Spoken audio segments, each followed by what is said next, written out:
દીપક નાઇટ્રેટના કાયમી કર્મચારી યુનિયન નેતાએ નોકરીના અંતિમ સપ્તાહમાં જીવન ટૂંકાવ્યું હતું.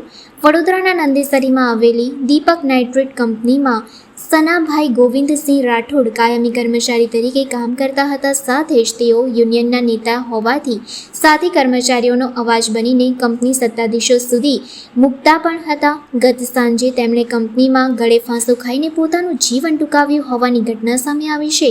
આ અંગે કંપની સત્તાધીશોને જાણ થતાં તેઓ ઘટના સ્થળે દોડી આવ્યા હતા. સાથે જ નંદેસરી પોલીસને જાણ કરવામાં આવતા તેઓ પણ દોડી આવ્યા હતા. દરમિયાન મૃતકના પુત્રને ટેલિફોનિક જાણ કરીને કંપનીએ બોલાવવામાં આવ્યા હતા.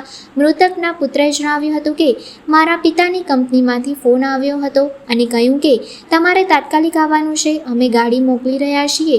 પહેલાં કંઈ સમજાયું નહીં, પરંતુ બાદમાં તેમણે માતા પિતાએ અંતિમ પગલું ભર્યું હોવાની વાત જણાવી હતી. જે બાદ હું ત્યાં પહોંચ્યો ત્યારે પોલીસ અને કંપનીના સત્તાધીશો હાજર હતા. મારી હાજરીમાં જ તેમને મૃતદેહને ઉતારીને વધુ કાર્યવાહી અર્થે લઈ જવામાં આવ્યો છે. મારા પિતાને કોઈ ચિંતા હતી કે કેમ તે અમને જાણતા નથી.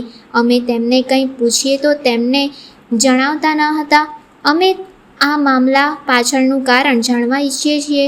મારા પિતા આ મહિનાની 31મી તારીખે રિટાયર્ડ થઈ રહ્યા હતા અને તેમણે ગત સાંજે આ પગલું ભર્યું હતું તેમ તેમના પુત્ર દ્વારા જણાવવામાં આવ્યું. બનાવનું તો મને કોઈ ખ્યાલ નથી સાહેબ.